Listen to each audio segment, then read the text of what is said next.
Hello, it's Monday down in Outlands. So you know me, I know you. Let's go around the table. Everyone introduce yourselves. You know I know you because I'm watching, judging from the dark. Always watching, always judging. All right, I am Nate, your D&D ringer, playing Twig Swiftstrike, Atterkin Rogue Paladin. Last time, I did a little dance. Jabril, very impressed. Shoot at. I'm Shannon Townsend. I'm playing Charity Montmartre, who is a human artificer. And last time, her teacher got into some stuff. She's a little concerned about Thaddeus, but you know what? It's all good because now we're going to go to that museum and we're going to get us a Warforged. Yeah. Sometimes you just want to go where everyone knows your name. Puppy McPubface. Is that good knows your name or like on a wanted poster knows your name? Now both. now with wanted posters and large cheese fries. It's a both and. Yes, and. Good golly. 3 large cheese fries with apprehension of wanted suspect. Forget the chicken nuggets. Give me them nugs. I'm Cassandra. I play Amulet Sticky Fingers, who is a Kender barbarian, and she's very excited because she did a guided meditation last time and used the memory of Charity pooping herself to locate her. See what happens when you're gone?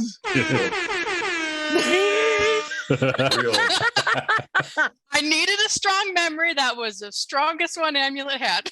I missed one session for medical shit. It's a real shark-warming tale. Hey, I found you, though. I found you. You know where I am? I am. Yeah. I do. I know where you are.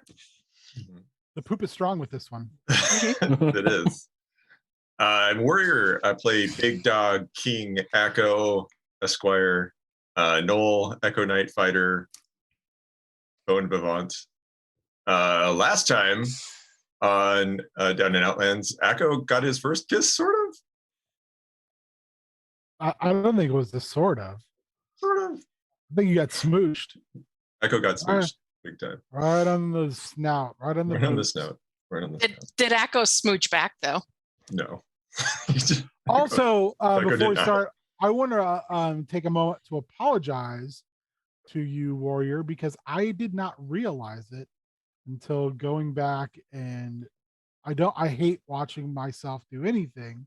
But going back and watching the episode to remember what we were doing, I realized I literally cut you off about 5 different times at the end. Like you were like, Akko, and every time there was a pause, I would just fill the pause. So I apologize. That was extremely poor game management on my part. I'm rolling up a Noel Rogue, who's all about filling pause. It's fair enough.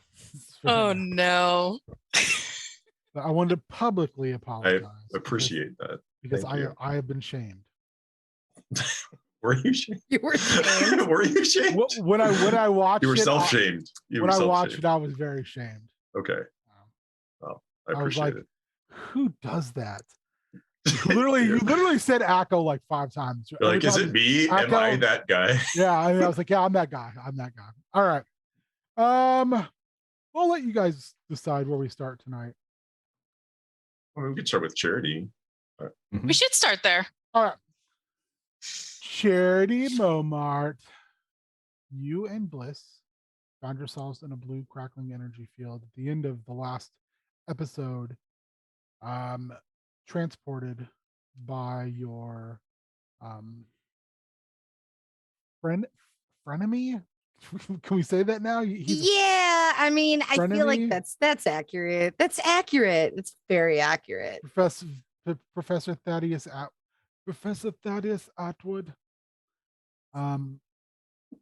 After finding you at Puppy McPubface, you didn't run into Richard Flair, which that was sad, but still, that is all now canon in your world. Yeah. Makes me so happy. All right. So, but as you left, Professor Atwood's residence was, you assume, being broken into. And he did send you both away. And then went to, as he said, greet his visitors. So you and Bliss find yourselves, phasing out of this blue energy crackle, swirly McBobber, Kirby crackle, and you are standing in the middle of the museum. How long has it been since Charity has been to this museum? What is her knowledge of this museum? She knows it pretty well. She comes here pretty often. It's like one of her favorite places to just come hang out. Mostly because like she's not real popular in school. A lot of the cooler kids make fun of her because she's kind of a loose hinge. So she just kind of like makes her own entertainment. So she likes to go there and look at things. May I ask what the name of the museum is, just so I know it? Does it have one? Yes, it's the Museum of Storm Song National History. I'm not gonna say museum face because that does not roll off the tongue. It is the Natural History Museum of Storm Song. Okay, perfect. So you get there, and I'm assuming you've never. I am assumed when I am coach of team. I am assuming you've never been there after doors have been locked. No. Okay. No. So I want you to make me a perception check first and foremost. What could possibly go wrong? I'm going back to my old die that pissed me off. So much. So much. We'll see how that goes. Not off to a great start. That's going to be a 9. Could you make me a second roll for Bliss? I can. That's a 5. Okay. I'm going back to the other dice because that's a wow. I was wrong to forgive you, dice. I was wrong to forgive you. I can't quit you, dice.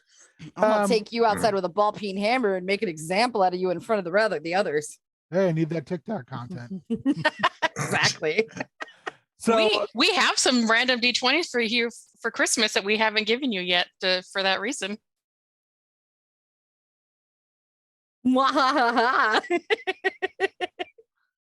A quick question too, Nate Dogg. Yeah. Was it you that started that owlbear, painting that owlbear that I finished? It was. Okay. Just wanted to make sure that was you. I'm dedicating it to you, Nate. Oh, thank you. Is it going to murder me?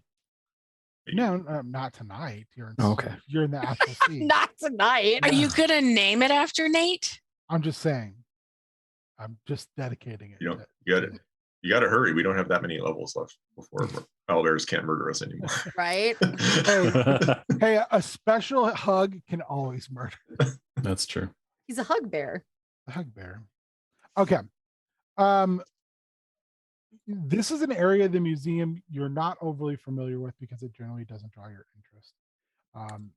This is an area of the museum that is full of antiquities of the non-scientific variety, but instead of previous deceased species and plant life exhibits. Boing. And things that you're just not that into because A, they're not there anymore, and B, they don't really serve any purpose because they're not there anymore. So you are seeing these large, just bone structures of the conjecture of what some of these animals looked like when they were alive, as well as very impressive castings and recreations of other flora. Bliss is just mesmerized by this as she looks at you and she's like, I just realized I've never been out of Sigil. We don't have any of this. Why would you ever want to leave? This is like she's mesmerized.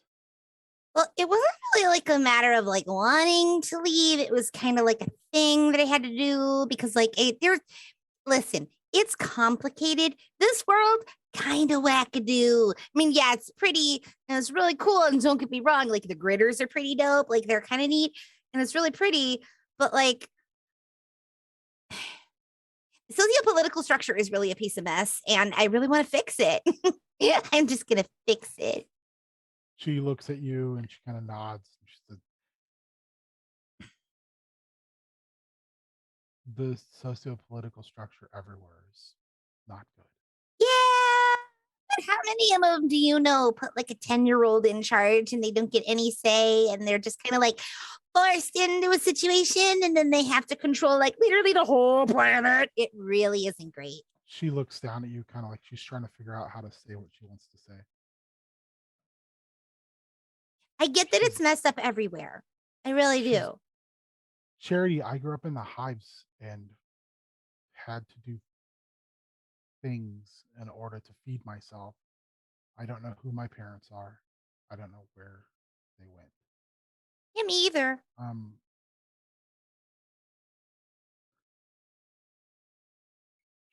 Like she's trying to gather her thoughts. She said, I'm beginning to wonder if anywhere is better. I mean, Or if it's just all different shades of this. And if it is, then why? because every single world is an opportunity. And some of those opportunities are really, really cock-a-poop and you need to set them on fire because they just kind of suck. But Make me an insight check. not her strongest skill. That's gonna be a Charity, my sweet child. That's a 6. So go ahead. You like start into this vociferous just point Yammering. Of, not even yammering, just like this strong idea that there's something out there. There's worse, but there's always better. Like there's always the statistical chance that it will be better. Well, and I think to her, if something needs to be better, science and magic can make it better. So to her, like every world is just a puzzle. You do this and you're both sitting there and then you both hear a noise.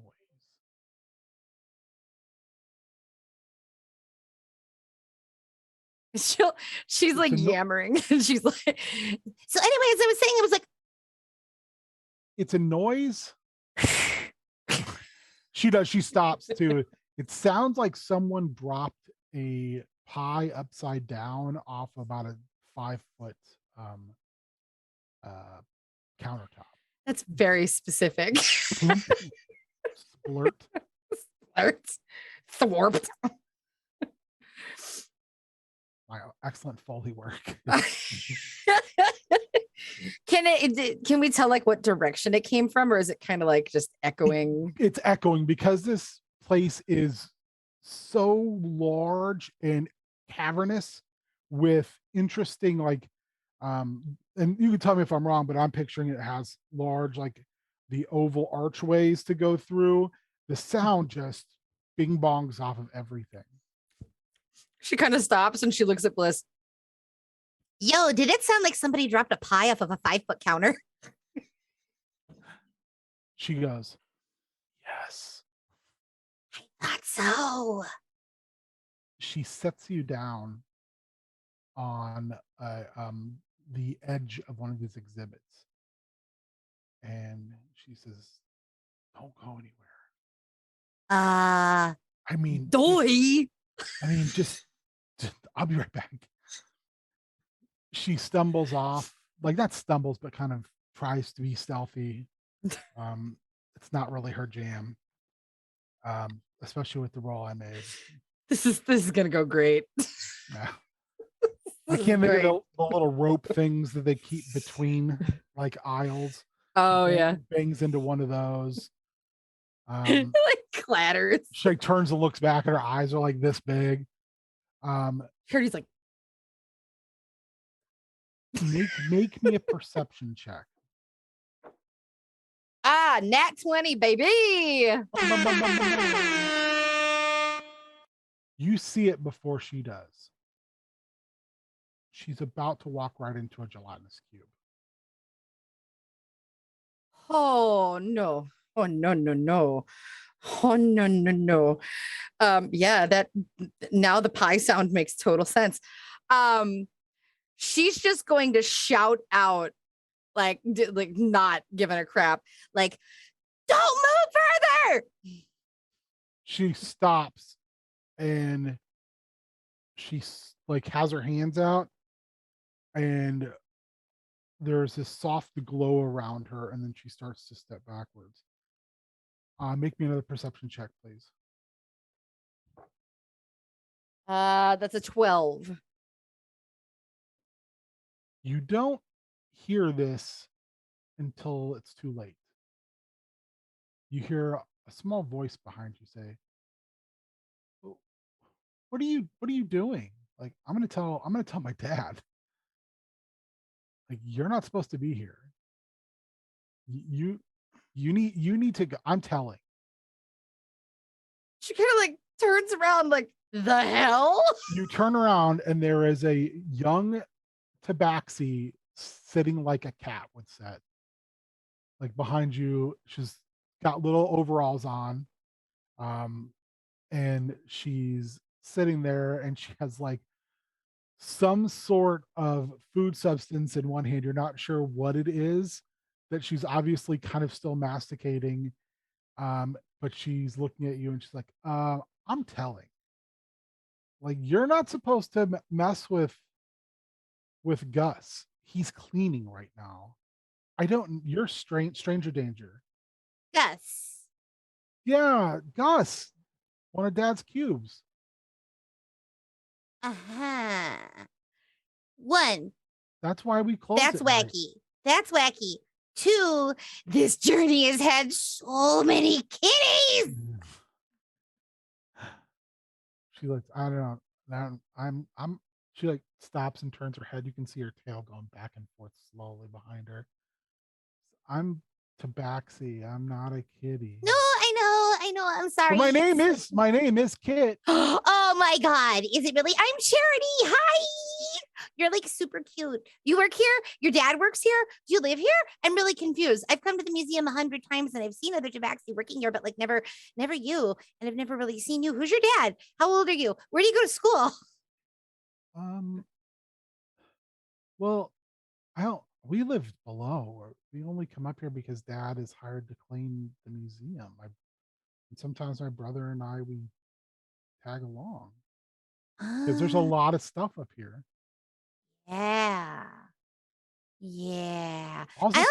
Also, sometimes he needs help with Gus and some of the bigger ones because they can be kind of a handful. I've never actually like seen one. I've heard that they're on Arcalia, but I've never like been there. That's crazy. Yeah, my dad is an ooze handler.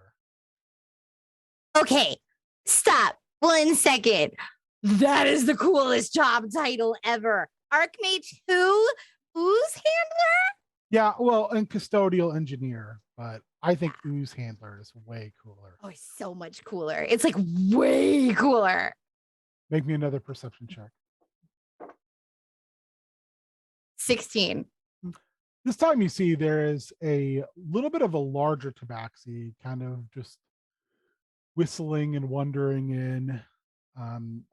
They have like it reminds you a little bit of Amulet 2-pack. And they're like hitting it upon the floor and flipping it around, hitting it upon the floor and kind of twirling themselves around as they walk, and just kind of, they look over and they go, Kit, it's time. I am telling Dad. Hey.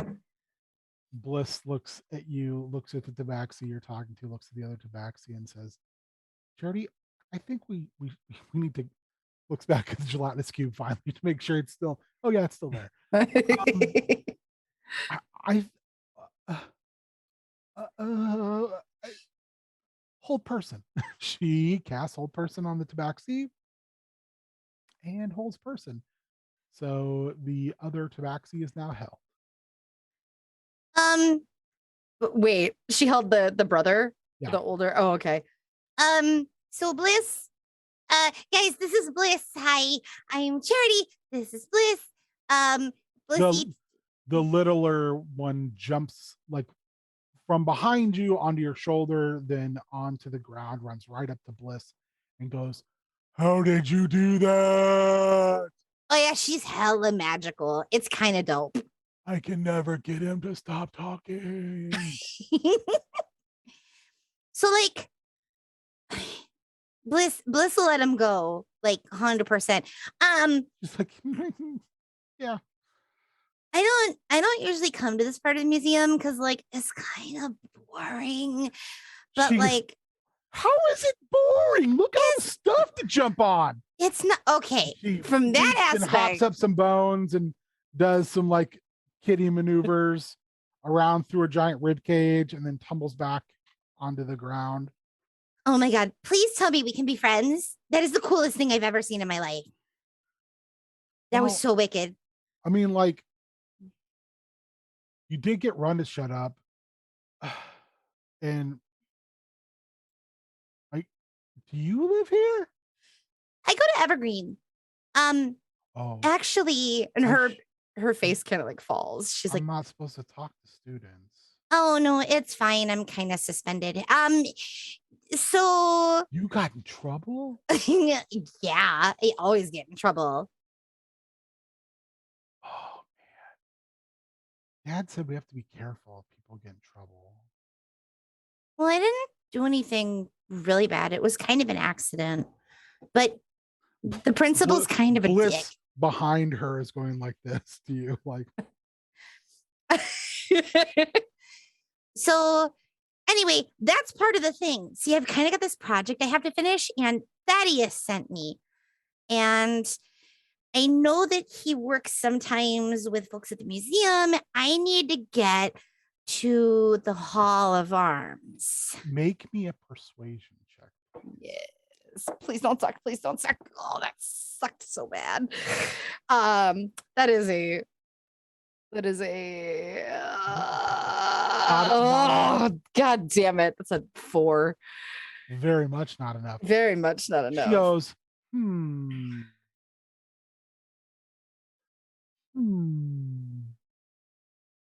what will you give me if I take you there? Because she starts like just picking around you, like, and looking at all the stuff and then looking at Bliss, and like, because you guys have lots of stuff. Have an idea. I'm listening. What is the one thing that you want to do more than anything and you can't do it?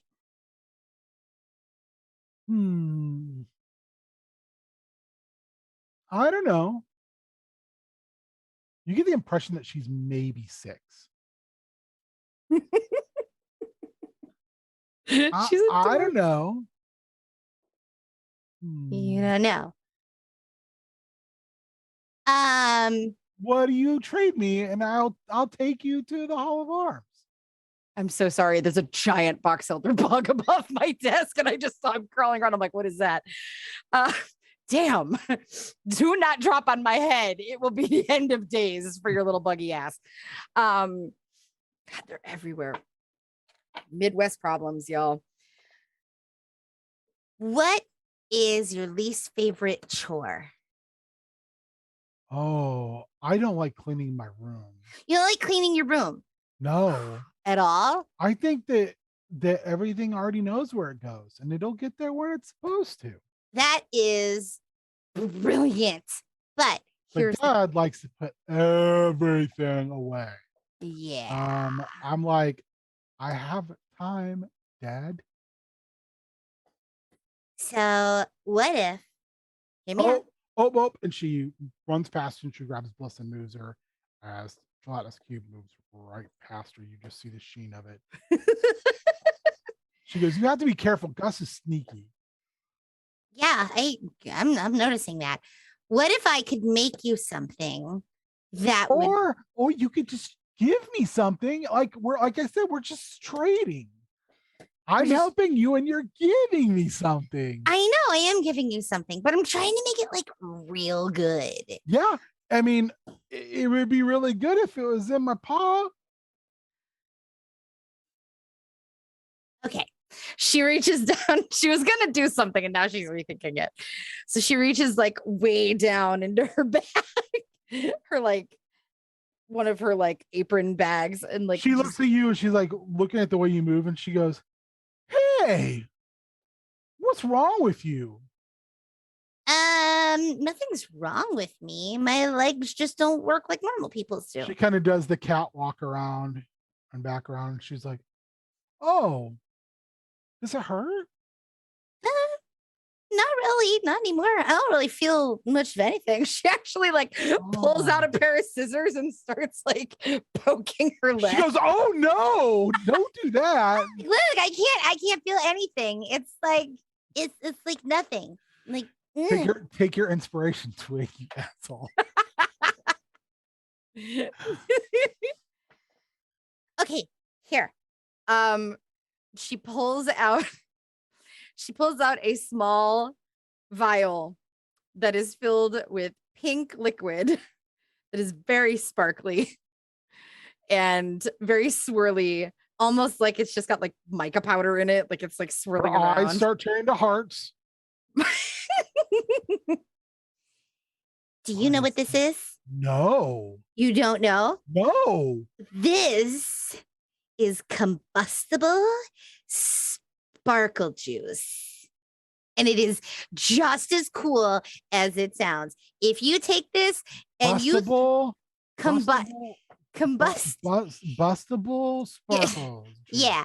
All you have to know is that if you throw it down on the ground, don't throw it down on the ground yet. You guys save it for a special occasion. But if you throw it down on the ground, it's going to make a giant cloud of sparkly pink dust. And it's going to swirl around you. And it's really awesome if you need to make like a quick escape somewhere. Like, you know, if your brother comes and like tells you like, "Ew, you can't do that anymore." You know what, bro? I sure can. For bam. And then he's surrounded by sparkles. You're out there like doing crazy acrobat stuff. Wow. Winner, winner, chicken dinner. Bustable. She looks at you and she says, "But who cleans it up?" Nobody. It disappears on its own once it's done. Oh. Uh-huh.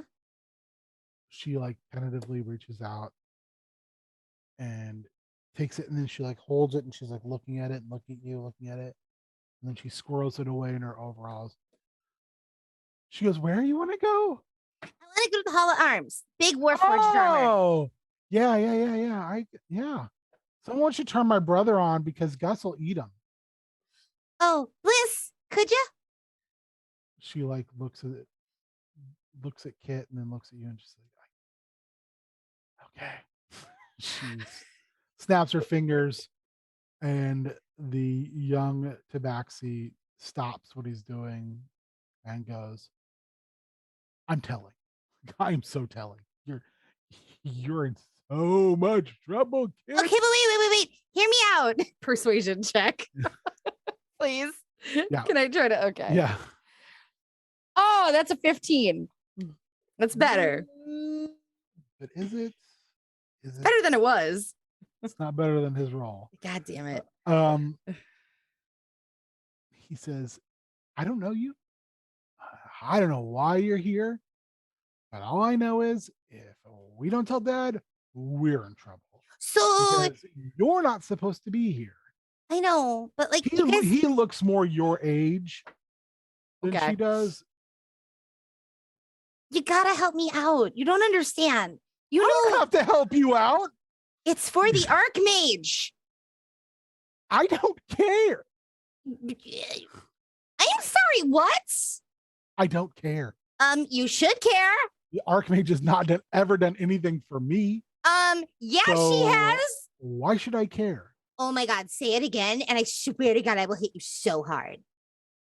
I'm sorry, but we have to travel up here to clean this old stuff every night.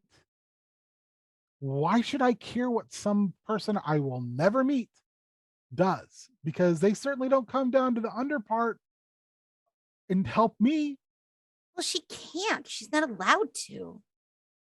Then I'm not allowed to care about what she wants. You totally are allowed to care about someone. That's the dumbest thing I've ever heard. I'm telling. Yeah, whatever. I'm telling. Who tell then? Who's your friend? I don't know. She leans down and she goes like, I can just like whammy him and he'll just do it. Yeah, but I don't want to hurt him. I just kind of want him to like shut up. No, I'll just like, I'll just do my thing and then he'll just stop. He's a teenage boy. Yeah, okay, do it. She walks over and they start chatting, and Kit looks at him and goes, "What's wrong with my brother? He's being weird." Yeah, boys are dumb like that. It's okay. Yeah, they are. Yeah, I know they totally are, right? They're the worst. Yeah, the worst. Yeah, the literal worst. The actual worst. They talk for a couple minutes and then he walks back over with her. And he said, kind of kicks his stick in the ground. He looks down and Bliss looks at him. She's like, "Well," he goes, "Sorry. I shouldn't say things like that. I did not mean to insult you. I was a little worried about my sister." He won't look at you. "I'm a little worried about my sister, and you're not supposed to be here, and I didn't want us to get in trouble, but I also don't want Dad to get in trouble. Because that they'll just blame him or us if anything goes wrong. Sorry. He kind of kicks the ground. Okay. She says, "Run has agreed to help us, along with Kit, get where we're going. So we should probably get going." Well, here's my thing. Here's my thing. Change of plans. She goes, "No. I don't want their dad to get in trouble." She looks at him. She goes, "Can we have like 2 seconds, like a huddle?" And they're like, "Okay." She picks you up, carries you away, sits down, pauses to watch a cube go by. "Charity, what are we doing?" I don't know, but I don't want their dad to get in trouble. I need some way that I can get around and like, I have an idea. If I take. That is small problems compared to big problems. I know it's a small problem compared to a big problem, but like it's a big problem to them. Okay. How about this? How about we knock Dad out? We knock them all out. And then you hear a little buzzing noise in your ear. We should knock them all out. And we should wreck this place. Can we do it like ethically though? Graffiti it? No, we're not. They're Magnar. best friend. We turn this into a huge thing of, we can blame those guys who tried to kidnap us. We're not gonna okay. Blame them. We just get that fire stoked up and going. And we'll knock them down a little bit. We'll just put them to sleep. Magnar. Take a load off. Magnar. They're working hard. Magnar. You don't have to yell. We're friends. Yeah. I'm listening. I'm sorry, I'm fucking dying. Okay. We can, fine. We'll do that. But all 4 of his arms at one time. Yes. No, but we're not going to do it in a way that hurts them. And we're going to make sure. We're not going to hurt them. I won't want to hurt these people. I don't even know these people. But like, I also want to make sure that Gus can't get to them because like big slimy whoop-a-doo. Like that's bad. We'll lock him in a closet. How do you even do? Okay, never mind. Bliss, are you okay with this? She's like, listen, I don't like collateral damage as much any more than you do, but we came here to do something, and I want to remind you that someone crashed an airship we were on. Someone came after your professor, and we don't have a way out of here yet. We could just leave, but then you would not have what you came for. So if I'm concerned about you first, Charity, you're my sister, but I know how much you're concerned about your home. And what are we supposed to do if we just have to run with nothing? Yeah. Because what happens in the long term to them if we fail? Yeah. I know you're right.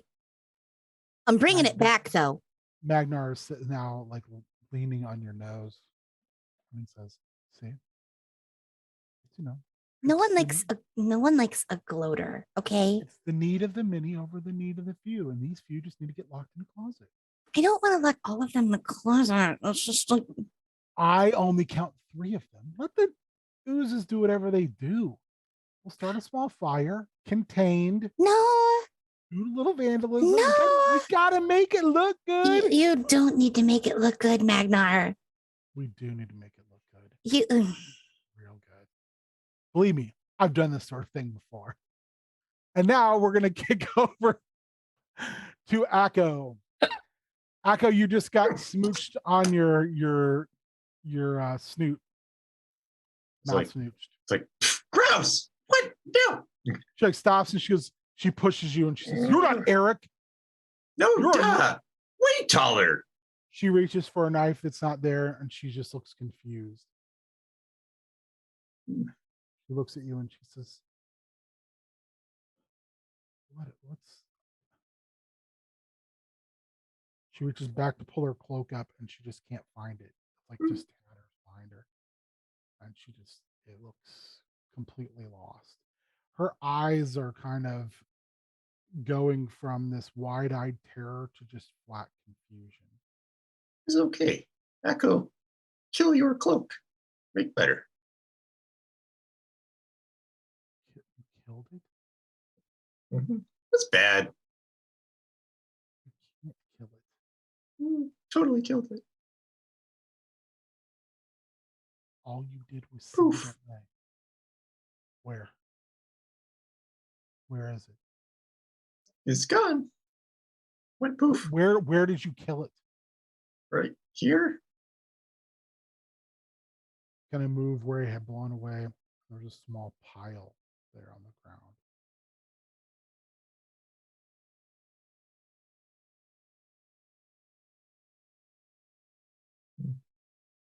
It's bad. She puts her hand on you and she starts to slowly step backwards. I need you to roll initiative, please. Ah! It's cocked. You're gonna go before me regardless. I rolled a 1. So 13.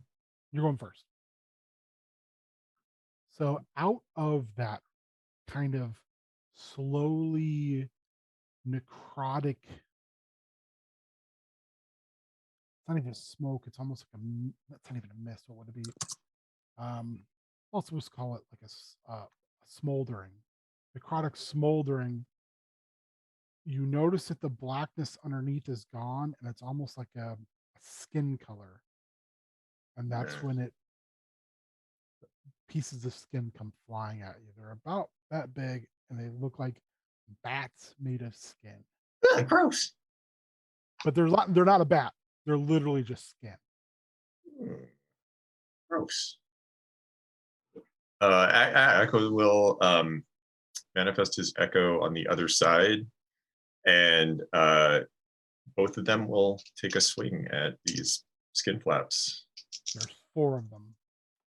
We'll take a swing at 2 of the skin flaps.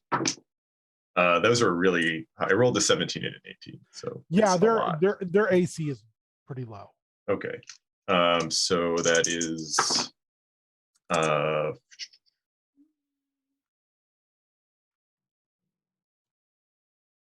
11 on one and 12 on the other. Yep, they're both still there.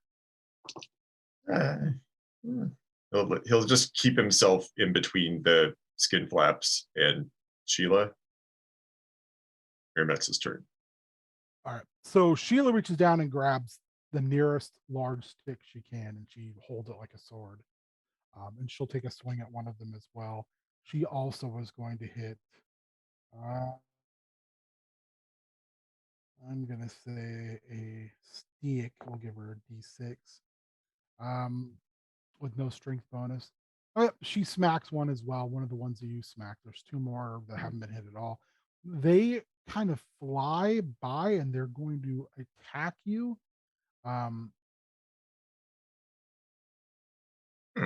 So they're gonna 2 on you and 2 on her.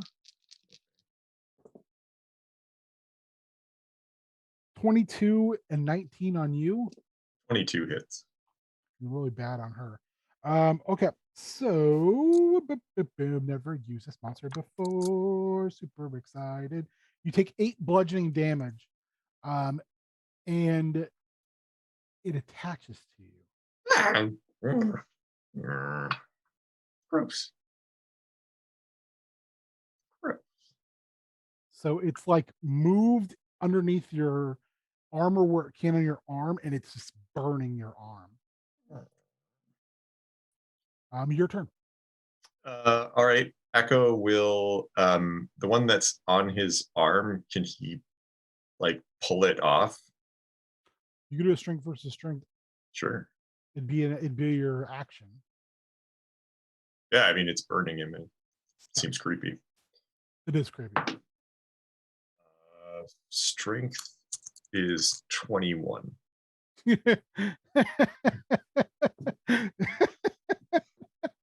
Yeah, you beat up like 15.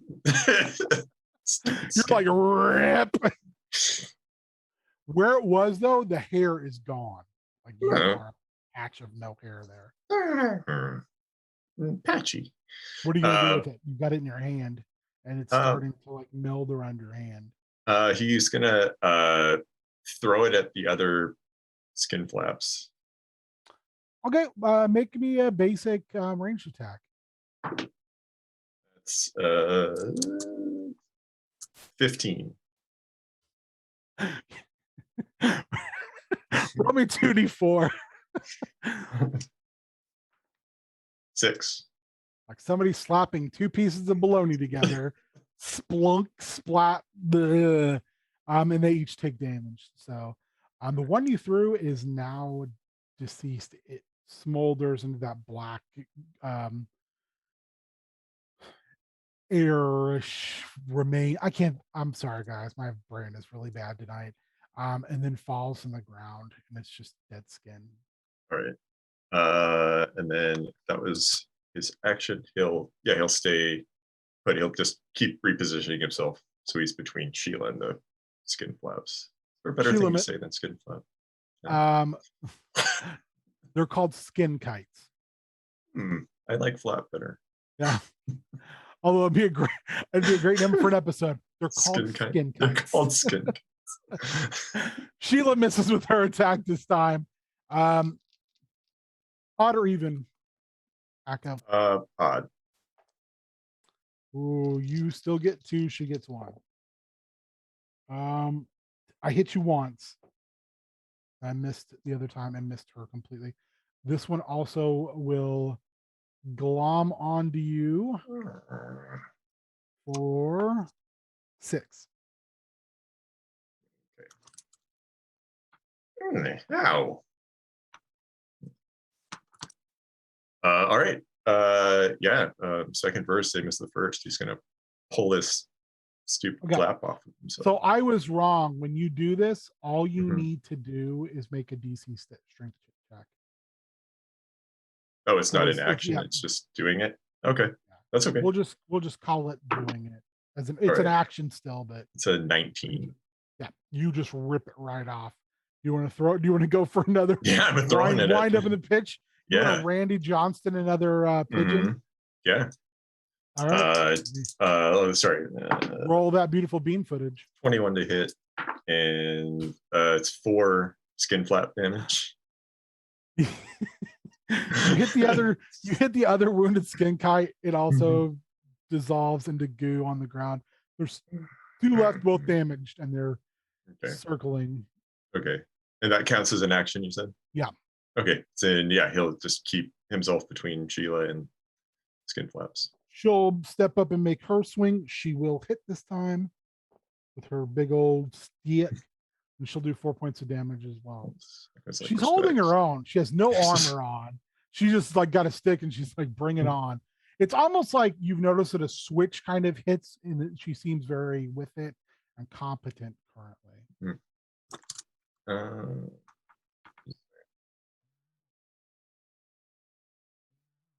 Oh, they're up. I'm sorry. Lost track of where I was. 2 misses. 1 on you, 1 on her. They both missed. All right. All right. Is like an object interaction. Can he just give her a hand axe? Give Sheila a hand axe. I'll say you can just say grab a hand axe and she can do that. That's just talking. You're not actually. Yeah. So he'll do that, and then he will attack twice on these skin flaps. That is lowest one is a 15. That hits. That's it's gonna like unload on 1, let's say. So that's 27 slashing damage. Yeah, you've severed this skin kite in half. Great. Also, these are nasty if you don't get them off of you. They're very nasty. I believe it. That's why it was like I played Domains of Dread. I know to get this burning skin flap off me. It's immediate. Like, skin kite. Whatever. Flap. Skin kite. Flap. All right. She'll take her attack. Oh, she rolls a 19. And she drops it to the ground with a hand axe. Impaling it to the ground. Nice. Bubbles and bits of black the smoke kind of waft off of it. Just an awful smell. Reaches down, she grabs the axe and she flips it and turns it in her hand and hands it back to you. You can keep better than stick. She looks at you and she says, I should not have this in my hands right Okay. now. Take it. Put it away. Like, what sort of balefully at his patchy fur. She looks at you and she's like, that will need to be healed. Otherwise it won't. Okay. We'll talk to clerics when we get back. And she just kind of plops down on her keister in the dirt, puts her hand on her head. Sweat and ash and dirt kind of on her face. Sit down next to her for a second. Just, like, the thing was bad. It was from Venture. Yeah. Why you wear it?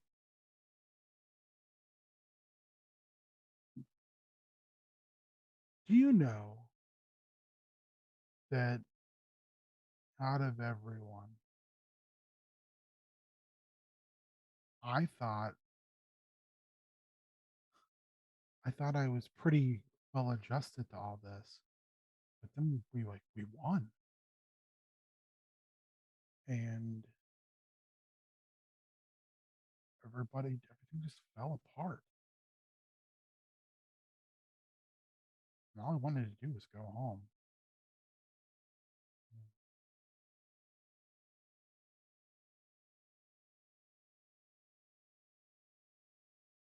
Sometimes you want something so badly that you'll do just about anything to get it.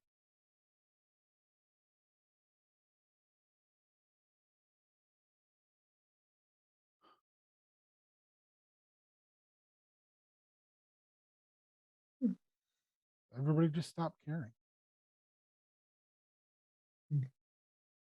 Good nods. Yes. All I wanted to do was to go home. Even Bobby just ran away. He just decided that, oh, well, if Hank's going to go do that, and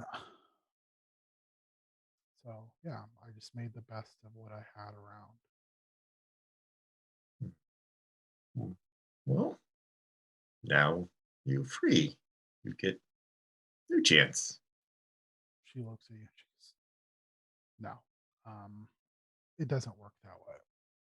What do you mean? I stabbed Eric, tried to kill him. I went to the Shadowfell. I saw things I was not supposed to see. I don't think anybody's supposed to see things like that. Like what? You don't really want to know.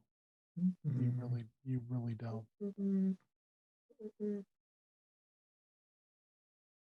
That friend of yours or whatever he is to you,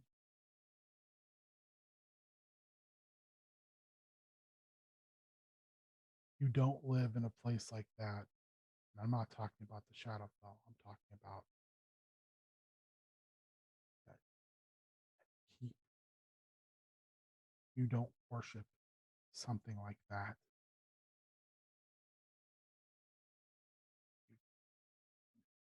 I fell. I would never fall that far.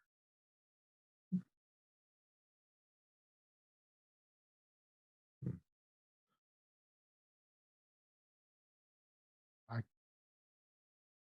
can't stay here. And I can't go back. But I don't think there's any way to go home.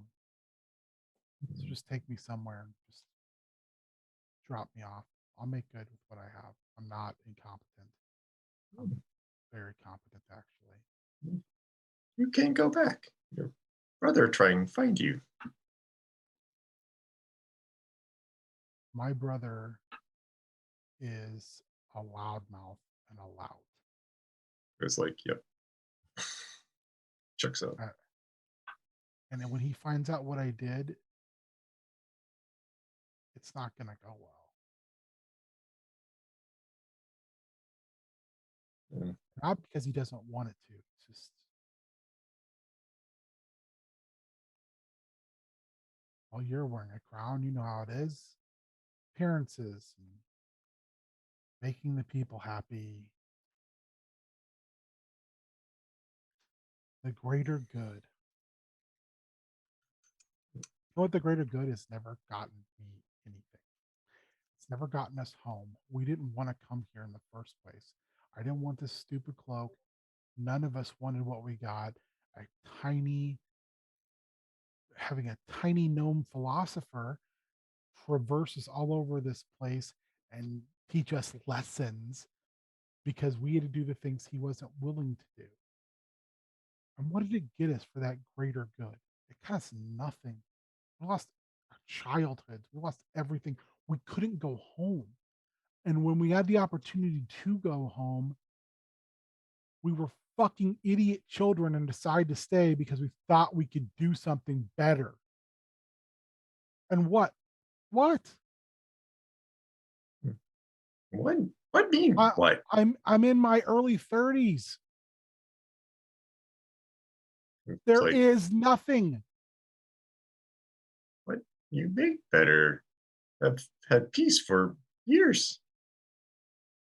How many people died before that? I don't know, not from here. Too many. That's probably the number you want to shoot for. It's not And that nothing. that crown doesn't make you special. It What's just makes you responsible. Hmm. It doesn't make you responsible for you.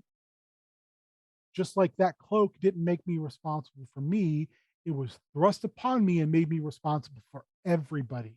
People I hadn't even met yet, I was responsible for them now.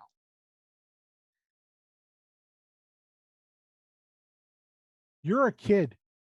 You should chuck that stupid thing off and get away from here as far as you can. You keep saying Because that. that will end up being the death of you. Akko says, it's kind of sad you have such opportunity and not learn anything. It's sad no one want to like this place. Going to be gone soon. Maybe you miss it when gone. She looks at you and she says, I doubt it. She stands Akko. up, brushes herself off, and she puts her hands out. She's like, I'm ready to go to jail now. Well, great is on way. Good. Goes to jail. The under griffin. The undergriffin, as the kids call it. You get there and like you make your way up to the undergriffin. Mm-hmm. I'm trying to remember dude's name. Brig. Isn't it Brig? Barrig, yeah. Brig, yeah. Barrig looks at you and he says, and now you're bringing us prisoners? It's been a long day. He looks at you, I can imagine so. This one won't be in jail. This one's going to be lucky if she's not at the end of a rope. No, They I'm can not shut going to her do that. off. As you wish. He says, I would offer you a drink, but I think you're far too young. Renaud's probably.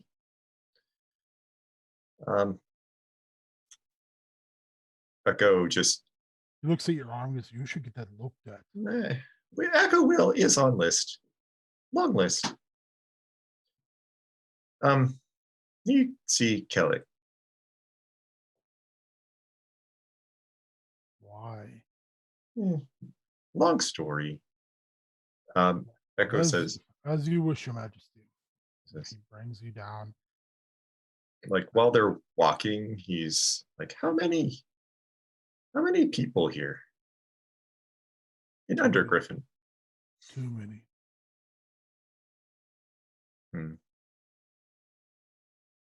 If it was any other king, some of these people would be dead long. Someone like Kellic, there's no good reason to keep him alive. King Eric is benevolent, wise, however, I would say that we defeat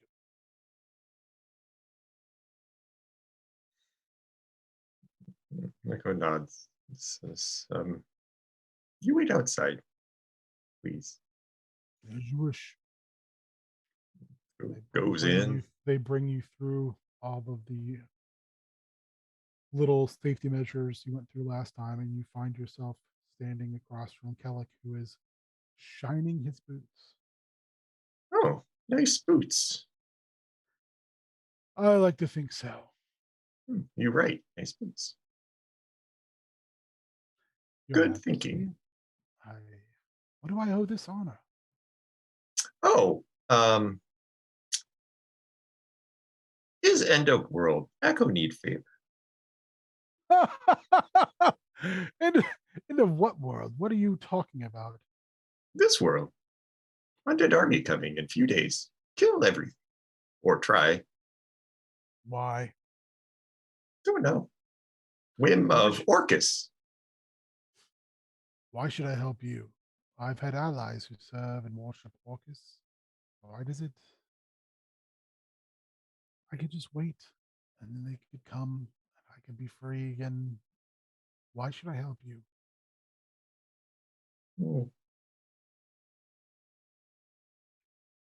Opportunity, make right. Opportunity. Mm-hmm. Stop shining. Slips his slippers on, not his boots.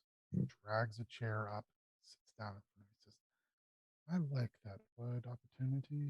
How about you tell me more about this opportunity, Your Majesty? Well, way Akko see it.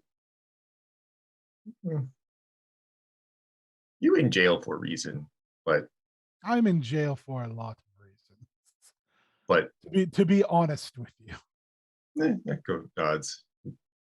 Feels like he saw that coming. But Eric no choose death. Always chance army not help you. Eric doesn't choose to kill me because he's afraid he would make a martyr of me in some way, in some circles, and I think he would. He doesn't kill me because he's a child in a man's body who was afraid. Akko no think martyr. No one talk about Kelly. Not to you, they're not going to. Not to you. People talk. Do they though? People talk in here. They do. I think you know they do. Oh, how's it going with the Knolls and the Horn Society? Well, progress stalled a bit because end of world. Have ideas though. Also because people talk. Make me an insight check. Sure.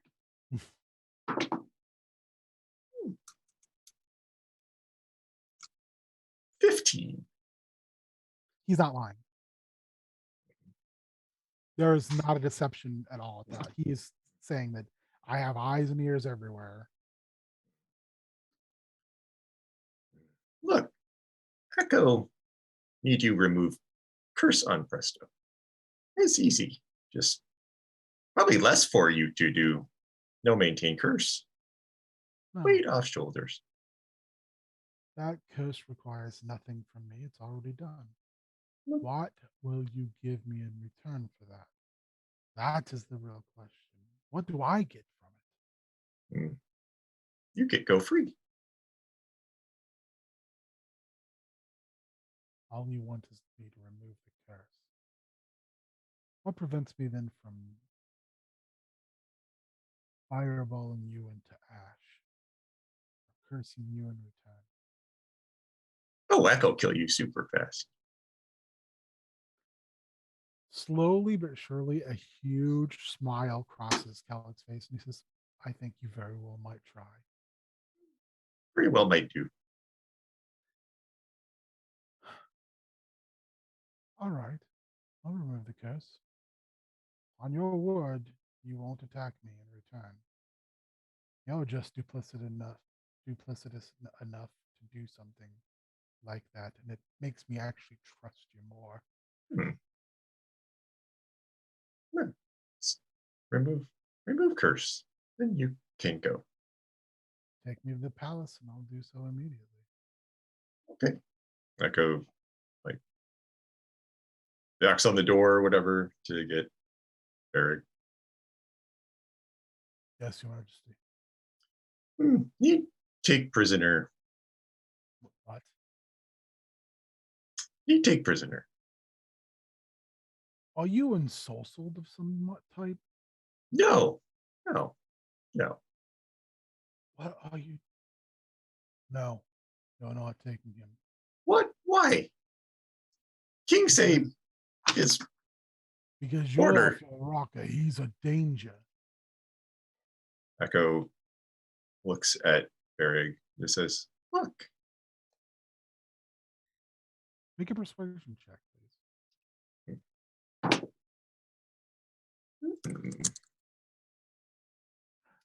I'll add my persuasion bonus of 0 for a 16. Still pretty good. You can tell he's very torn by this. He's very much like, we're not letting Hannibal Lecter out of fucking jail. And you're like, we are letting Hannibal We're Lecter out of super jail. letting him out of jail. Gonna go have beans. Why? Just tell me why. I know you don't have to, but why? But something very bad coming soon. Yes, Akko, if you let that monster out of its cell, Worse. something will be very bad right now. worse.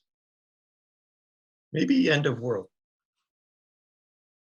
Steps back and he kind of looks. End of world. Maybe.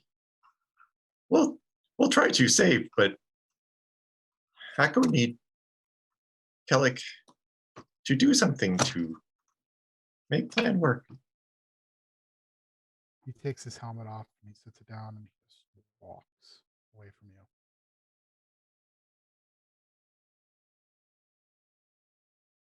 Bye.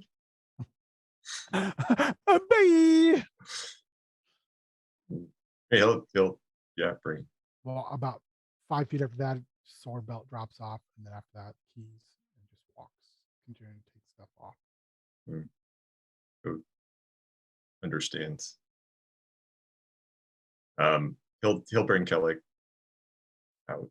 Use the rune key, opens up, and Kellic is just making sure his red and black finery looks swanky, and he says, "Oh, my dear, you apparently have caused a walkout of the Undergriffin." I mean, I know that's the name of it because all the cool kids go with that, and It's true.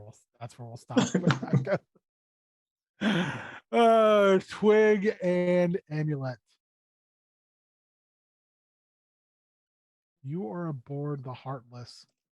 It is moving pretty quickly. Twig, I want you to make me a Constitution check, please. Check and not a saving throw. Yeah, just a check. All right. Well, that's an 8. So, now you can make a saving throw. That's a 13. You are tired. You are real tired. Take a level. Yeah, I was about to ask you when we get to rest. Take a level of exhaustion. Sweet. But you have danced like nobody's business, and I've enjoyed it thoroughly. Oh, when we're done and we get to where we're going, you and I will sup on oysters and find the finest music, and we shall dance barefoot. That's how I normally dance. I don't have shoes. I have sandals and I hate them. He looks down at them with disdain on the ground. Then don't wear them at all. They're old and smell. I can't afford new ones. Norhand is stingy. Twig doesn't have any money, or he would give him some. I don't have 2 copper pieces to rub together. Me neither. That sucks. It does. Being poor is the worst. I have expensive taste. Look at my robe. That's pretty Did fancy. you know I used to have 2 stone golems that I took everywhere with me? Eeny and meeny. They were wonderful. What happened? I had to use them to pay a debt. Oh. Yes. And I have not gotten around to making any more. And now I'm on a boat where I couldn't even have them dance around because it would be a catastrophe. Yeah, that sounds problematic. It is. Have you ever driven a boat? No. I mean, like a raft maybe, but not like a boat like this. He looks around and says, "Would you like to drive this boat?" I'm real sleepy. So okay. Oh. All right, come here, Twig Swiftstrike. He looks around and he starts to take the helm off, and the boat gets real slow. Oh boy. Sit in this chair and put this helmet on. I want you to make me a wisdom saving throw. All right. Natural 20. Okay, you're good. How many spell slots do you currently have? I have spells. I have 3. Well, I mean, in total, I have 3 first level slots. I have 1 open. Currently, you have none. And you are Okay. very tired. Now you are very tired. So you have 2 levels of exhaustion. Yes, I'll be back. I have to go drain the wand. And he scampers off barefoot. And he picks his head back in and he goes, but drain the wand. I mean, I have to pee. Okay, that makes sense. How long am I stuck here? Until I come back. Could be a while. I've been sitting in the chair for hours. Can't you feel how warm the seat is? Yeah, it's nice and toasty. From my body heat. All right. So you're sitting there and you're like, this is all of a sudden like you can see the Astral Sea. Oh. Like the prow of the ship peels back and you can see the expanse of everything. And you can see off in the distance this point and it's glowing. The harder you concentrate on it, the more you can actually see it start to come into view, no matter what its distance is. And you concentrate really hard. And what you begin to see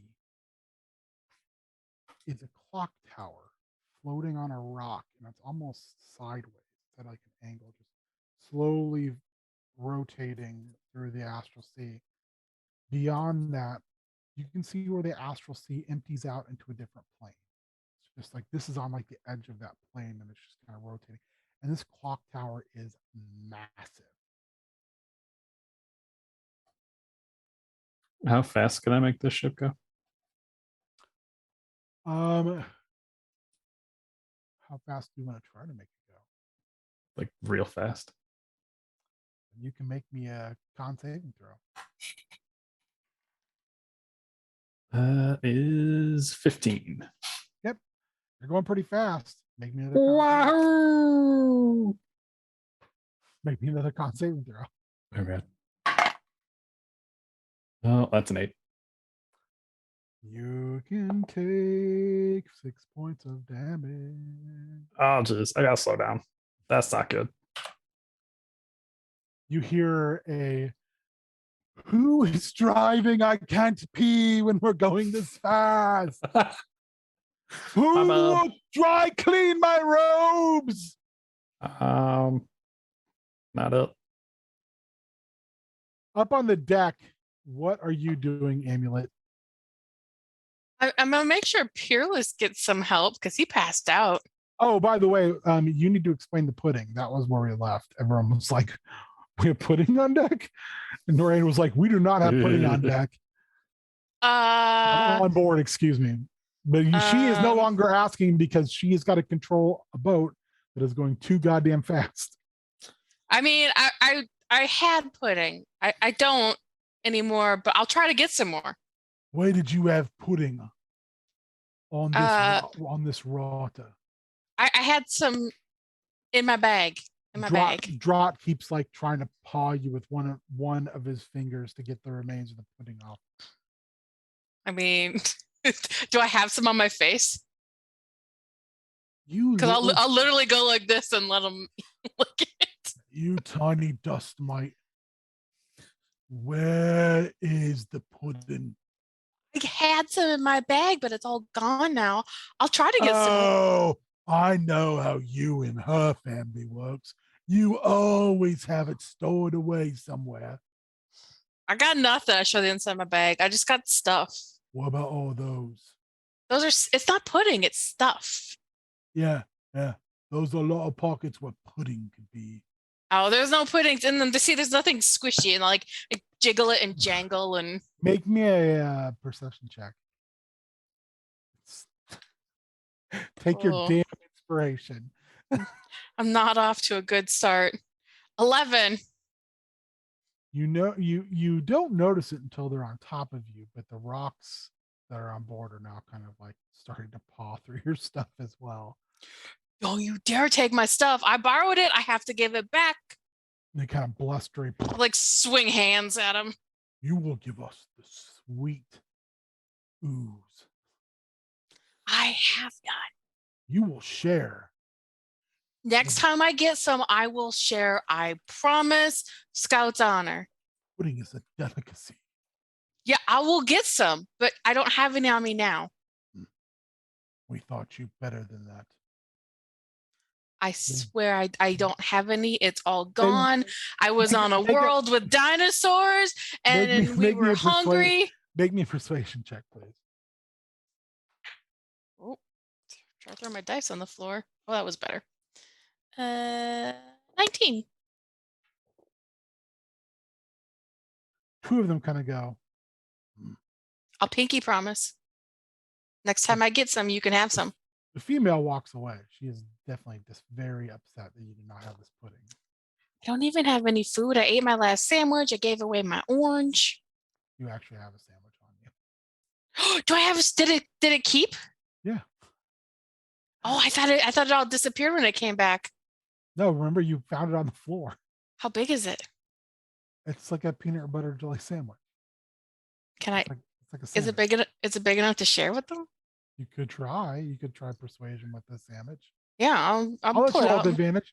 I'll let you roll advantage with some sandwich persuasion. I'll also, be like, also a very good name for a band, sandwich persuasion. I'll pull it out and be like, I got nat 20. I got nat 20 for sharing a sandwich. You pull it out and Drop goes, what's that? Is that more pudding? No, it's not pudding, but it's really good. Trust me.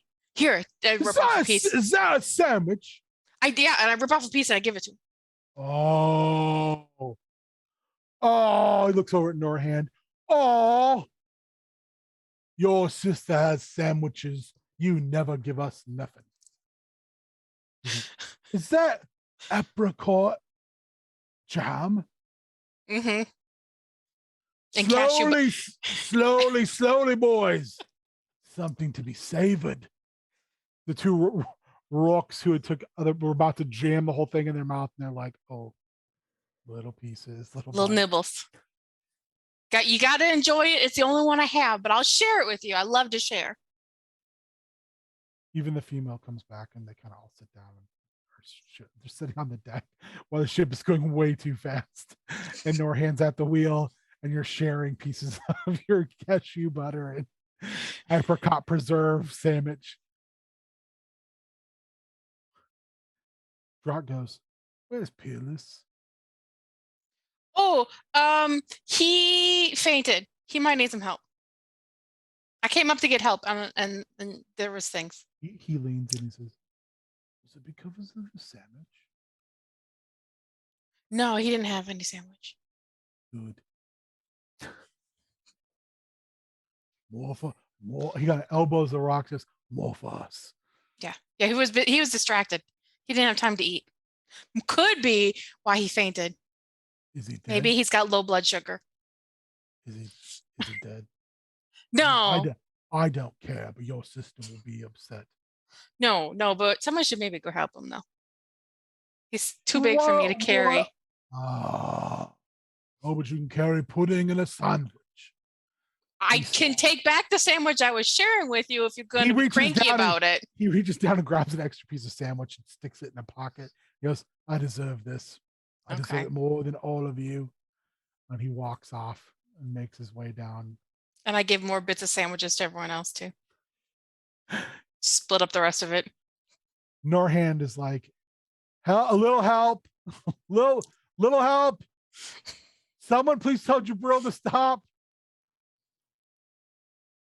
That's when you hear does anyone have something that takes some pee out of a robe?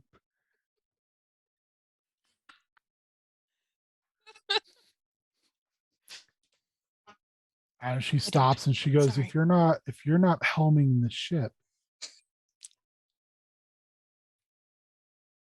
He goes, yes, that's right. I've put a child in charge of the ship. Joke's on you. And then he turns and jogs down the stairs, and you notice he's got nothing on because you see his wizard butt. Oh no. She looks at you and she says, Amulet, get down there right now. That is too much for Twig. Your job is to wrangle Jabril and get him back in that goddamn chair. Okay. I'll right after Jabril and I'll start pushing him. Not like above the butt though, and I'm not looking. He already ran away. Okay. She goes, any means necessary. I wish he was wearing pants. I run after him. So there's some other deckhands and other individuals that some of you may have met are below, but how are you going to find Jabril? What is your tactic here? Did he run back under the deck or did he run somewhere else? No, he went below deck. Yeah, so I'm gonna try to follow him. Did he go? He has too much of a head start on you. Oh boy. Okay. Is there any? He peed on himself. Are there any wet footprints around? There are. I'm gonna follow the pee footprints. You don't think they're pee. You think they're just maybe water. Okay. Yeah, they head Either way. They head into a part of the ship you haven't been in before. Another great title for the episode. Are those pee footprints? You open this door and you see Jabril in a corner with like leaves covering him, and there is a large fur ball sitting on a stump. This entire like area is like overgrown with like, you're confused how an entire area can look like a jungle in such a small space. He's laughing. He's like, tell me again how you feed yourself, but slower this time because I really want to soak it in, kind of like your robes. Do I know the furbolg? You never met the furbolg. Okay. Hey, G guy, we gotta go. I'm trying to procure cleanliness, which is next to godliness. Perhaps you don't know that with your pudding on your face. By the way, sleeve to wipe it off. By the way, thanks for sharing. You're not driving the ship. You're not doing your job. You don't get to share the treats. I've been driving this ship, young lady, for far longer than you've been. You're not driving it right now. Because I had to use the little wizard's room. Well, Norhan said you have to go back to driving the ship right now, or she's going to dock your pay. Pay? I virtually work for nothing now. I'll tell you what. You go find Moosh of Shot and you get me clothes and I'll go back to work. How about I give you a silver? How about I pay you to go back to work? The furball leans forward and kind of goes, "Oh, I'm enjoying this so much. I'll give you a silver if you go back to work." Silver for my extraordinary skills, silver to embarrass myself further in front of my friend Twig by being unclean? No, I shan't do it. I mean, I could go drive the ship and crash it if you want me to, and then you won't have a job. You don't have the skill that someone like myself or Edicus or Twig has. You're merely a... Well, Twig is my friend. I bet you I can convince him to do it. I ask him nicely, and he might do it. To wreck the boat he's on. Maybe. Do you hear yourself talk, Kenda? Do you even listen to the pudding-stained lies you are spewing? Okay. That's my first single on my new album, Putting Stained Alive. Nice. How big is this room? It's one of the bigger rooms on the boat. Okay. We don't have time for this. We need to go. You then should go find and procure me some pantaloons. Are there extra pantaloons on this boat? Go talk to Boo Shavut of Shoth. That's what I'm trying to tell you. And you can give me that silver, and you can give me that silver as well. I'm not giving you any silver if you don't go. Wasting my time. No, not going to give you any silver if you don't go. Children, Atticus. Children, I swear. Do I have any impression on, do we have time for me to go look for paints? No one else seems as worried, but you should probably get on it. I'm thinking about skipping that whole looking for pants situation. You gonna go look for pants? No, I'm gonna transform. I'm gonna pick him up and carry him. We don't have time for this. Me, brigand. Just pick him up, bare ass hanging out, throw him over my shoulder. I have never. I hope you get pee on your clothes. Well, I will get clean later. You do what Norhand says. How dare you? I'm gonna manhandle him. You're a all fake the way down child. there. You're not even a real child. You're a fake child. You just calm down, or I'll give by the you a way, spanking. You didn't say the thing. You got to say the thing. Otherwise, you can't change. I'm gonna take time. Okay, sorry. With dragon strength at Cataclysm's hour, Solinari, Lunatari, Nuatari, hear my call. Grant me your power. So you're raging. Yep. I'm gonna rage carry him down there. Make an attack roll, then. Don't roll bad. I just I will I'm going to smack him on the head, not like real hard, but like. Well, I'll let your grapple attack here count for your first attack. Oh, sure. I could do that. I rolled a 13. You want a strength check? No, I mean he's got nothing on. He's a 10 arm class. You just grab him. He's just wearing plants.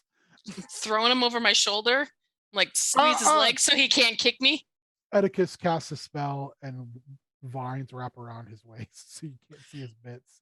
I appreciate that. Thank you. Walking out the door. Atticus goes, "Oh, no. I appreciate this. Thank you." He just has a Spherebolt has this grin ear to ear. You grab him, you start to head towards the helm. You need to make another attack. Do it. What are you doing? Smack him on the head to calm him down. Tap him on the head. Okay. Unfortunately, I rolled an 18. That's not even with my plus. So I'm going to try to like pull the hit though. I don't want to hit him full force. Roll me a d4. Or I should say a d2. Show me a d2. God damn it, I rolled a 4 on a. So you can roll your flippy thing. I didn't pull out d2 dice. I rolled a 4 though, so that's a 2. Yeah. He's like, you are the rudest fake child. I've met fake children before, but you are the worst. Yeah. Tell my mother. Keep on walking. I don't believe you have one because she would have raised you better. Not phased by him. You make your way into the helm's room.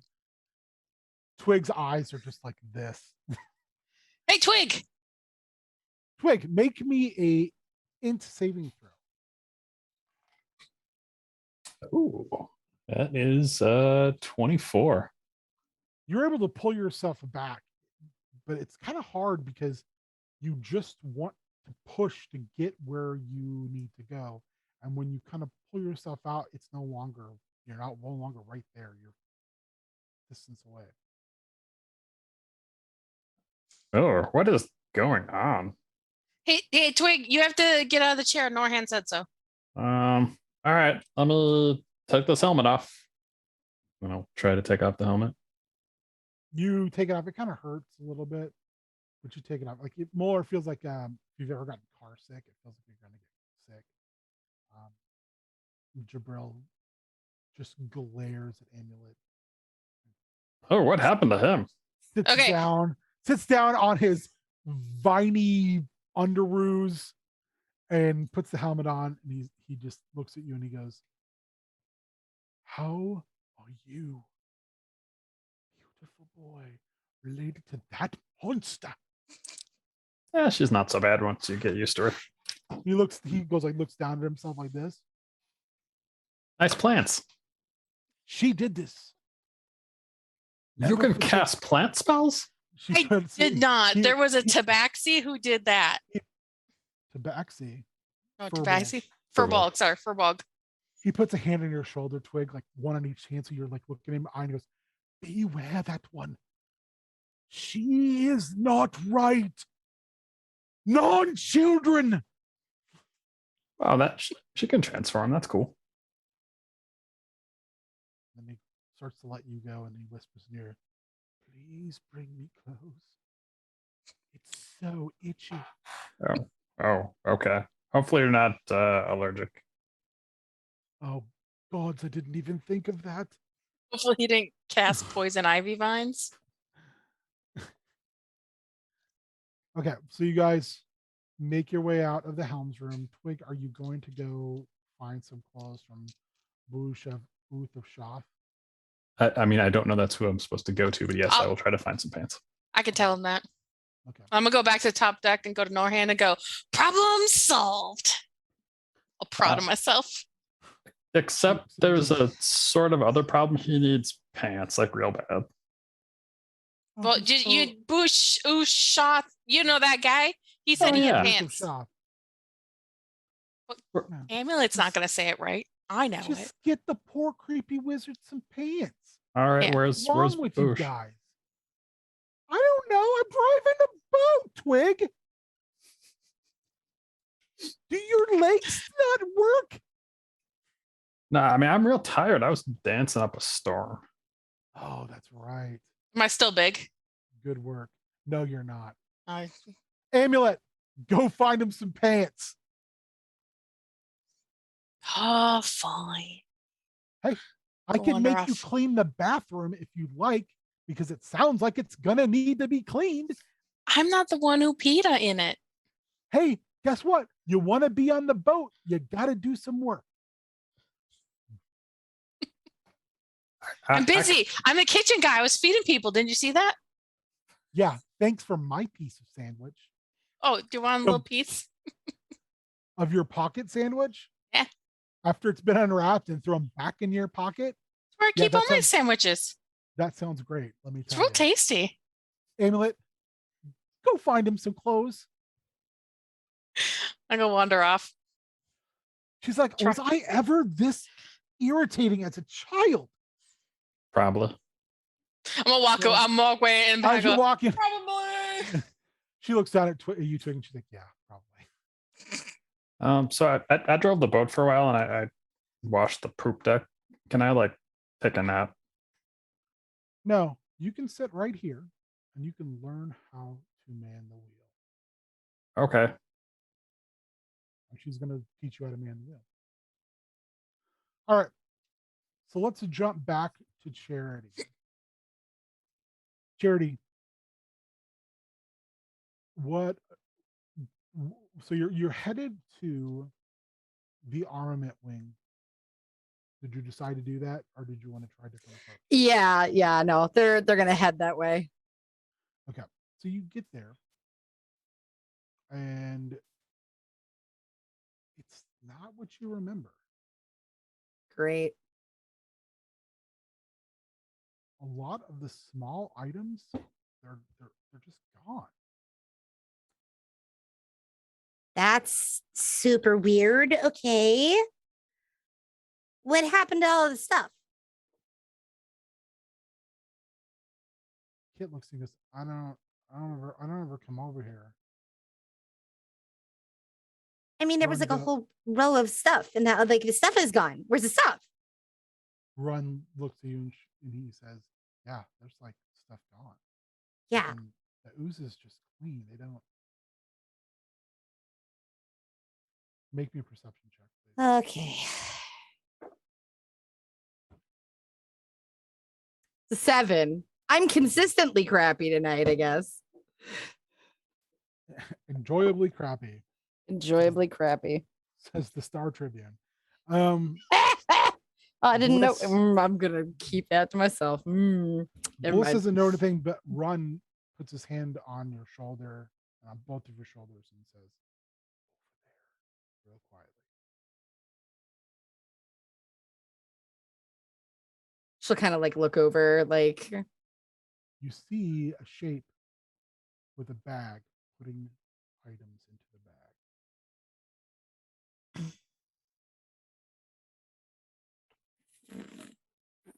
okay.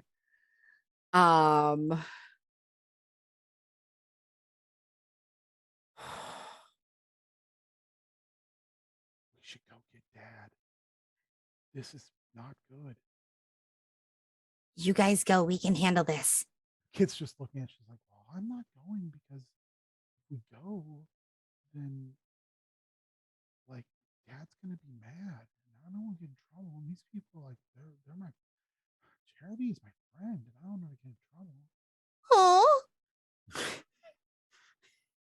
And Run goes, "Okay." Grabs his little staff and he goes, "I'll take care of this." And he walks around the corner and you hear a loud calamity and you see him sliding on his ass across the floor back towards you. That looks like it went real good. Then you see a form jump onto display case in front of you and a black shadow, much like the bat, stand Aim the up, bat. and someone with massive gauntlets on their hands, now on their hips, stands erect, masked figure with a really shitty homemade cape, standing over you and says, "Ha! Oh You God, fell no. right into my trap."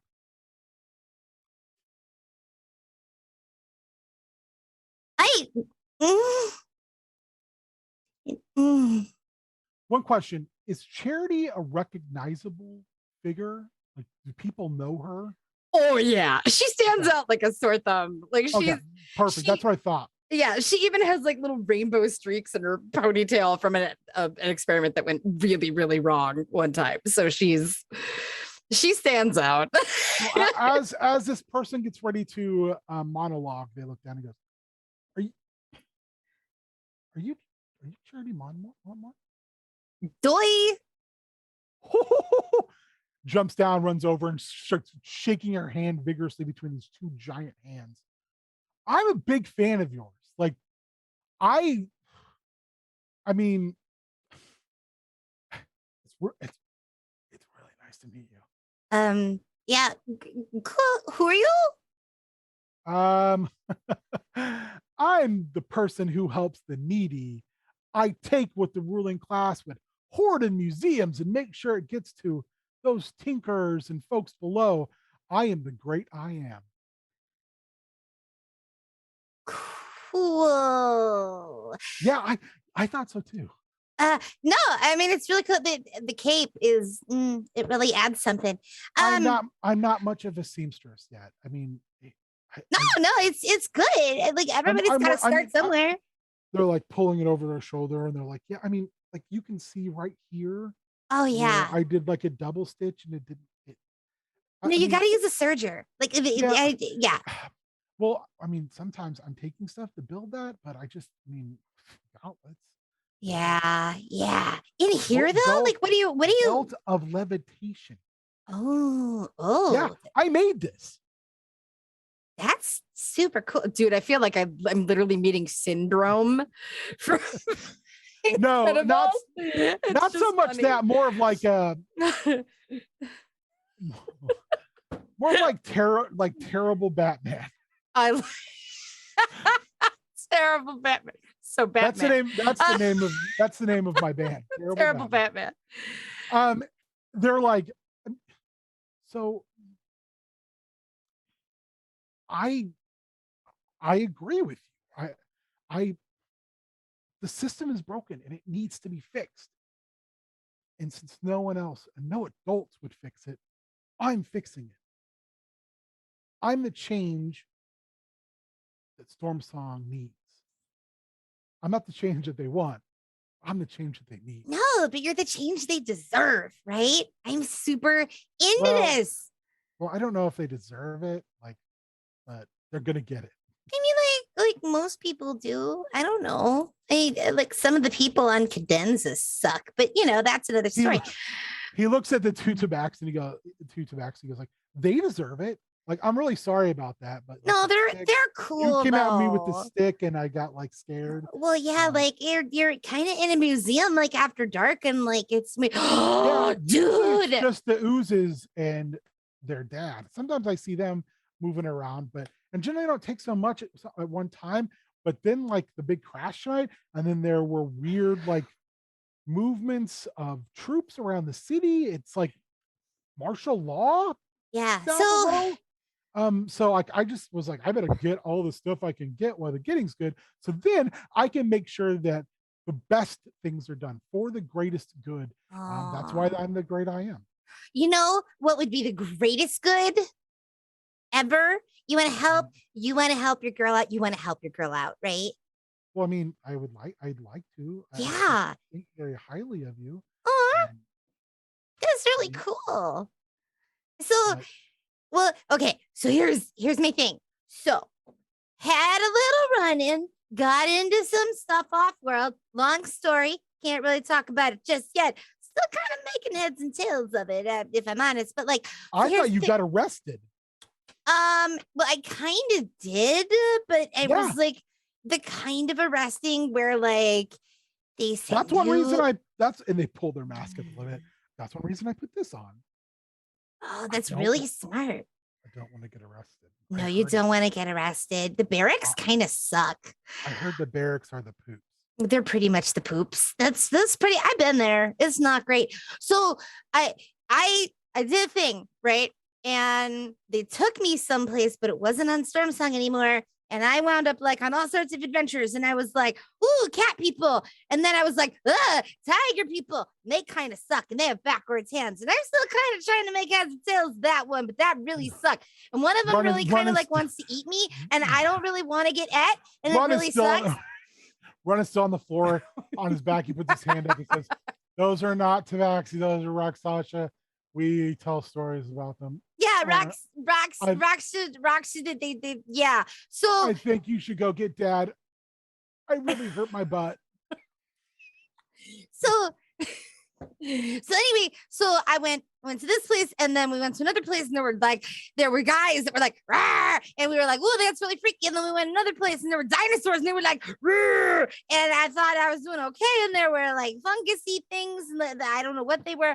And then like one of them kind of like snapped my neck and now my legs don't work so good. So, but that's okay. Actually, they don't work at all if I'm completely honest, but that's okay. So here's what we're going to do. You know that Warforge that's over in the exhibit, kind of like that away? Yeah. Okay, I don't like the way you just said, yeah. Just go on. Okay, so I need that Warforge. Because I'm going to get into it and I'm going to tweak it and I'm going to turn it into a thing and I can pilot it and I'm going to like use it to get around and it's going to be so tight. Okay. I don't like the way you're saying that. What we can come up with. You all move into that next room. The Warforge on the outside looks the exact same as you remember it. Mm-hmm. It's when you crack the shell and start to look inside. You can tell that the great I am has been busy.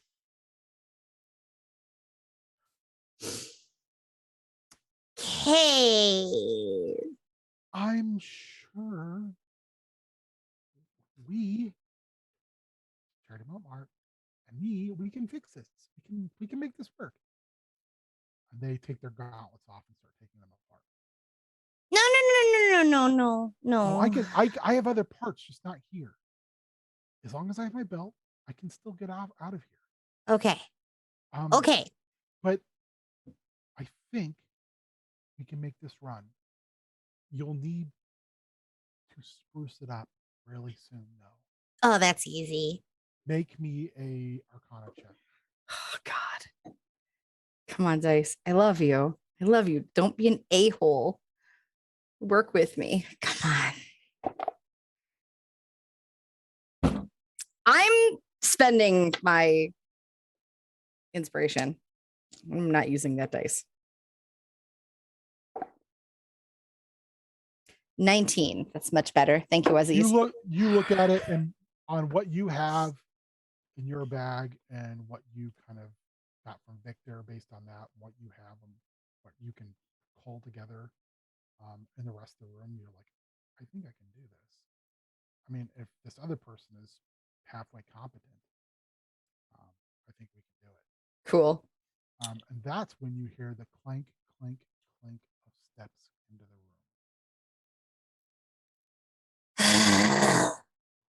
I'm usually very social, but this is starting to get old. The great I am pulls their mask tight, puts their gloves on, and says, I'll handle this. No, please don't. Akko, you and Kelix are riding on top of your griffin. You need to name your griffin at some point, by the way. Over Griffin. And you, I'm assuming you're heading back to the aviary, to the nest. Yes. How are you going to get Kelix through the?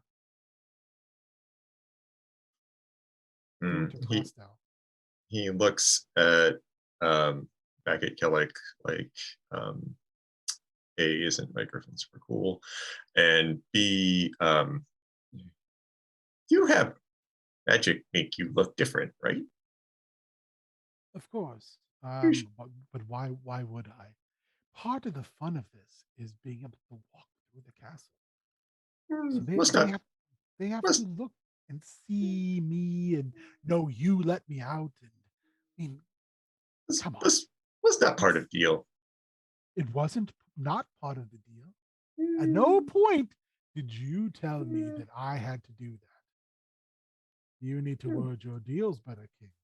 No, it's just fine print. There is no fine print in a verbal agreement. Implied asterisk. No. Just do it. No. It's a long way down. I could cast fly and be just fine. Or featherfall. Or a myriad of other spells that I could cast and just leave right now. But I'm going with you because I'm honoring my word. Can cast without hands? I can't take that curse away without hands either, can I? Just squints. He's like, I really like you though. Have you ever thought about Akko pushes him just not hard enough to make him fall off the griffin. He's hanging on. He was like, see, this is why I like you. Little bit of ruthlessness, bloodthirsty, but brains. Have you ever thought about, I don't know, a little freelance murder, maybe some extortion, kingdom, real kingdom building? Not my bag. No. It could be. No. I see it in you. Oh, Akko, don't you feel it? You are You old. Eyes probably bad. Oh, my eyes see far more than you wish me to. Let's go. I can't wait to see Presto. Your mic died, Ryan. Back? Yeah, I thought you were literally just Akko muttering under his breath. Like, he's definitely muttering under his breath. But he'll fly. He knows the area pretty well. So he'll try to fly and he'll try to land in such a way that he is like more obscured and less likely to run into people. You make your way into the nest and you're able to do it in kind of a way that no one's going to see him unless they're absolutely paying attention. They're really not. They're too busy dealing with mounts and making sure they're fed and cleaned and everything else. So you're now in the nest. Great. Make me a stealth check.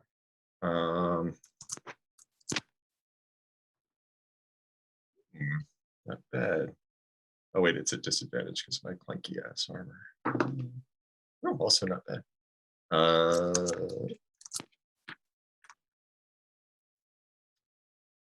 22. Yeah, you guys are able to move around pretty easily. You're very quiet. You're using your keen senses to avoid most things, and you get to the door where you know Presto is being cared for. Standing outside of it is Kern. Hi, Kern. Your Majesty, I needed to give Acolyte Tell some space. She was trying to cast some spells again. I didn't want to bother her. Okay, more detail than need. But thank for update. Your Majesty. I don't know if you know this, but there's behind you, and Kellox comes behind you. Goes, oh, hello.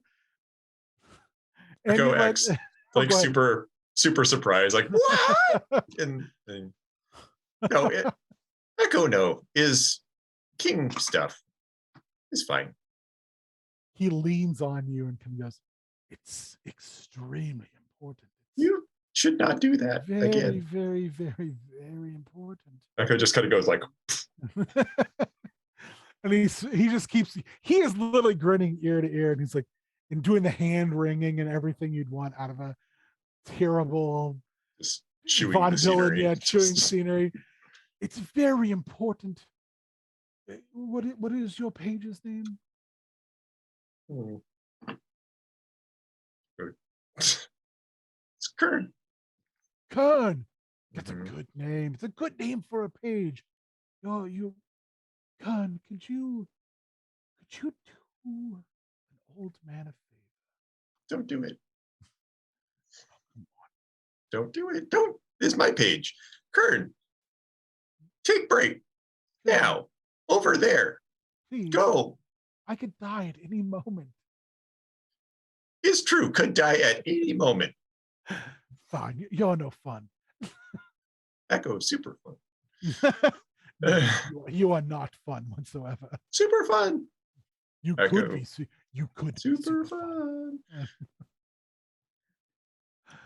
You Akko open the door. Shoos Kern away and like opens the door.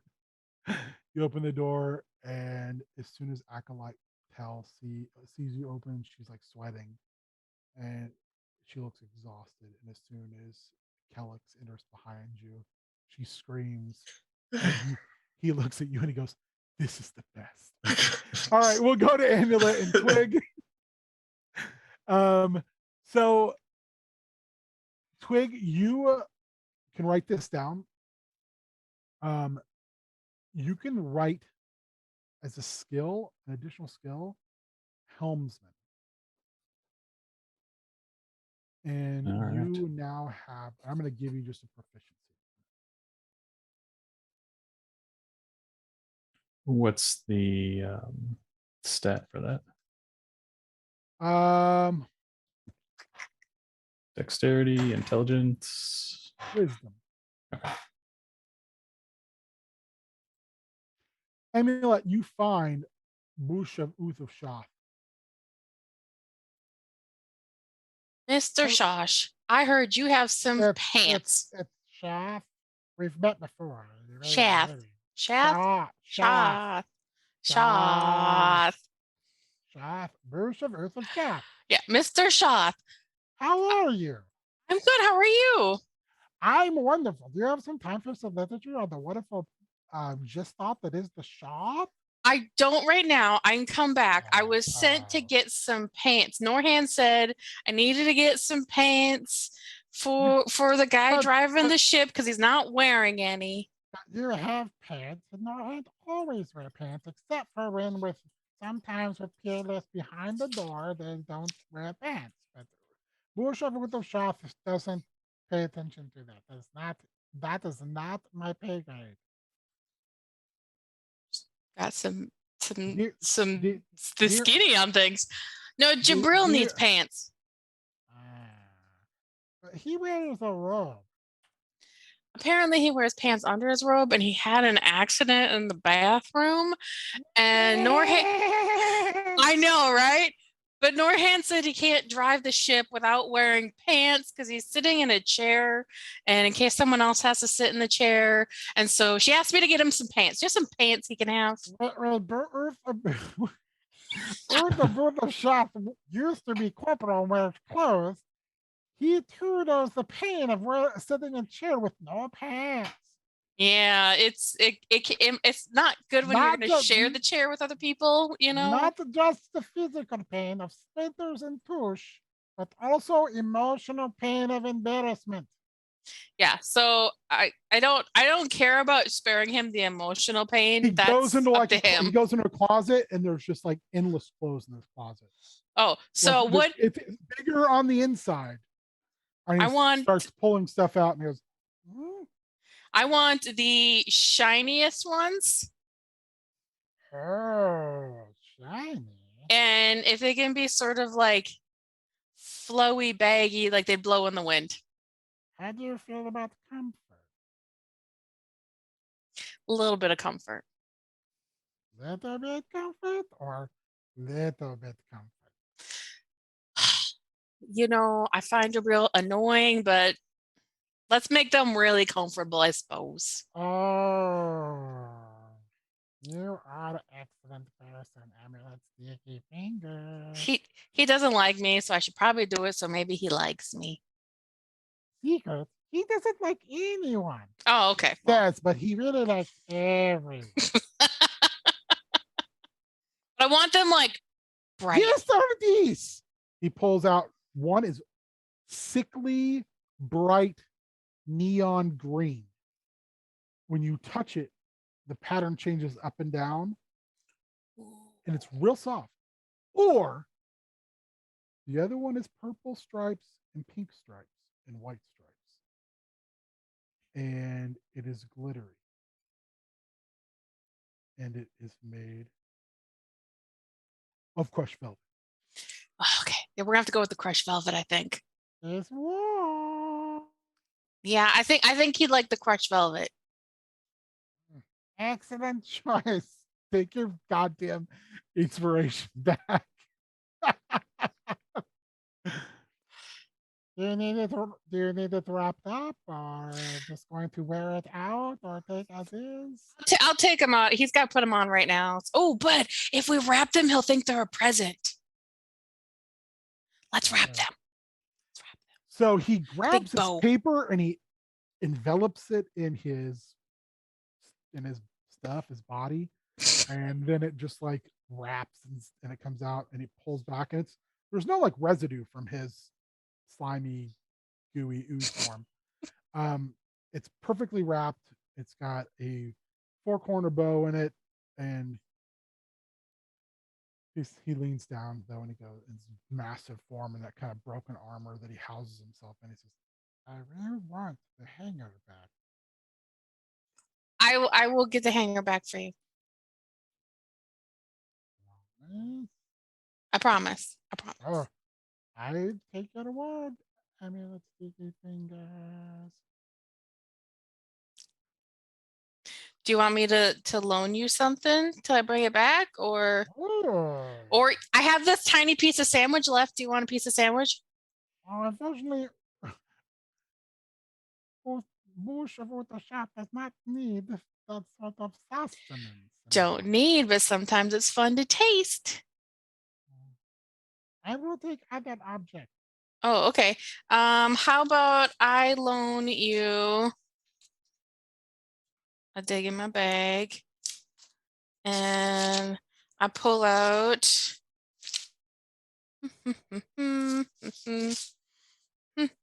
my small maracas. I shake them. First, he looks at it, he's like not sure what they are, and then a couple tendrils come off and pick them up. Shake them. She starts to shake them. Starts to move, and you see, like, the armor kind of stays where it is, but you can see him undulating inside the armor. He stops for a second, and where you think his head is turns and looks at you and says, "If Miss Amulet Sticky Finger finds more of these wondrous tools, please get some for worship worth a shot." If I find more, we should start a band. You hear this noise that sounds like someone is letting air out of a balloon. All you can think of is like, I think he's happy. He's looms over you, almost like a wave of him comes out of the armor, and he says, Do you like percussion instruments or wind instruments? Maracas? Okay. I'm going to find me a drum then. All right, you go down, take the package to Jabril. I do. I give it to him. I'll be like, I got you a present. But I need the hanger. The hanger has to come back. Could you open it? I am busy. It's real fun. It's wrapped up like a present. Guiding us through the infinite of the Astral Sea. Make a flourish of unwrapping it.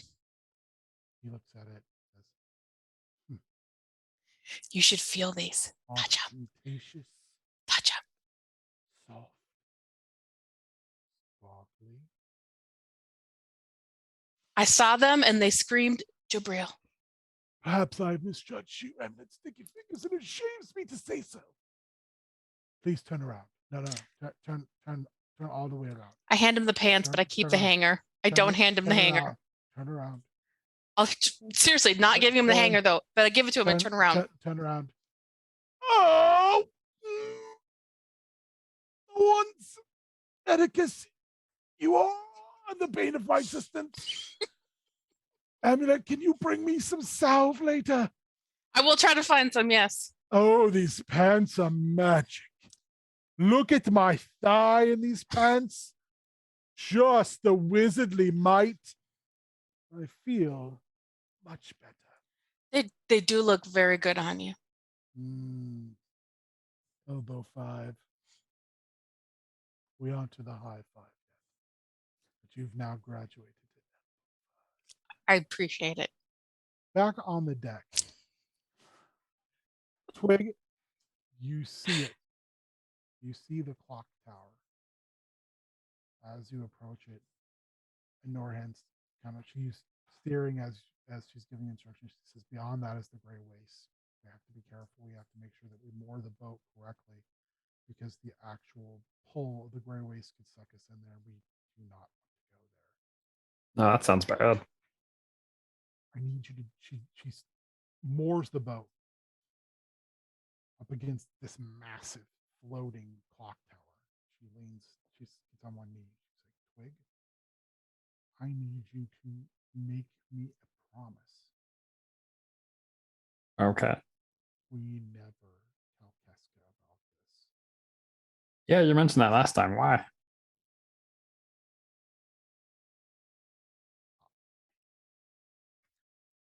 The surgeon?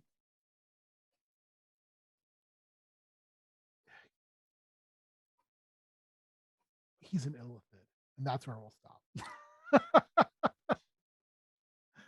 So everyone, say where you're doing.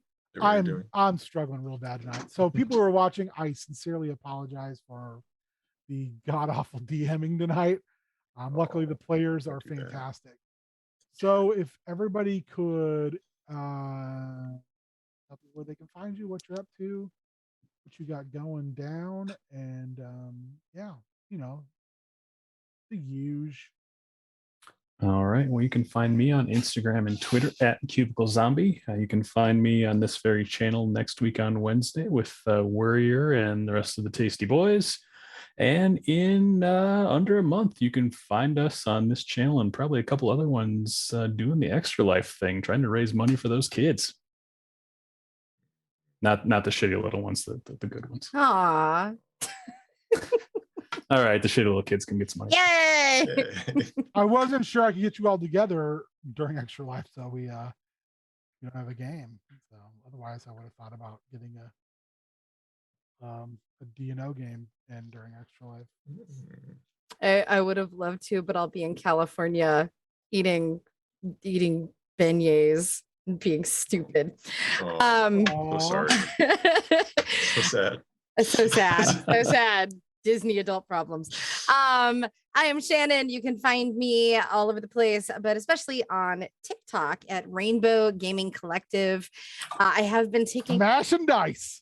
merchandise. I have been taking a little bit of a break for some health stuff, but I am going to get back to streaming here very, very soon. But yeah, follow me on all the socials. I'm Cassandra. You can't find me anywhere unless it's every other Monday here. And in 3.5 weeks, I'm going to run a game at Extra Life. I do it like once a year. That's all I do it. I got a super fun thing prepped this year. It's going to be great. Nice. I'm Warrior. You can find me on the socials at WarriorMN. In addition to Tasty Boys next Wednesday, you can catch me this Wednesday as part of a spooky Halloween D&D one-shot on my buddy Graham's channel. That's twitch.tv/GrahamCrackers, Graemecrackerz